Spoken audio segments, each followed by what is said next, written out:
सांग मैंने तोरी तो सीरियल आपने देखा पाइबे जिते सुगंधा को होश फेरी आसी परिवार लोक समस्ते सुगंधा को देखा करने को आसती आउ ए समय जेजेमा कहते यार सुगंधा मुझे गोटे कथा बुझीपारनी हठात एमती अवस्था केमी है आते राम चिकी धरी सुगंधा को देखा करने को आसते राम कह देख चिकी माँ ए संपूर्ण भाव सुस्थ अच्छी आस माँ सहित देखा कर आस माँ को भल लगे आते चिकी कहते ना सी संपर्क मोर शाशु सत हेले एमती मत डरबार उचित नाला प्रथम मो जवाब देवाक पड़ो आते सुगंधा को देखला पर तार से सब कथा मन पड़ जाए से जानी जे चिकी आ राम को जुक्ति मेरेज होती आते सुगंधा चुप रही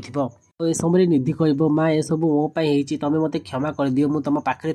तुम जत्न नहीं पारे आते सुगंधा कहती ना ए सब कहीं भी है सब जहाँ भी मोपाई कारण मुझ जनक बहुत विश्वास करी तापर एमती आखि बुझी विश्वास करवाटा बहुत बड़ मो बोकामी होता आते कामने जेजेमा कहती तुम समस्ते घर को चली जाओ मु सुगंधा पाखे रही जाऊँगी चिकी कहे ना माँ आप समस्ते घर को चली जातु मो माँ पाखे अच्छी आते सुगंधा मना करदेव आ एक जानला समस्ते आश्चर्य पड़ती कारण सुगंधा बहुत चिकी को बहुत भल पाला चिकी रहा कथा शुणी सुगंधा मना करुच्ची तेज फ्रेंड्स कौन हो पारे होश को आसला सुगंधा परिवार आगे समस्त सत कथा कहे देव और राम आ चिकी अलग हो जानवा चाहते आम यूट्यूब चैनल सहित जोड़ी रुहतु वीडियो भल लगी वीडियो को लाइक करने सहित चैनल को नुआ सब्सक्राइब करेंगे रोचु नमस्कार।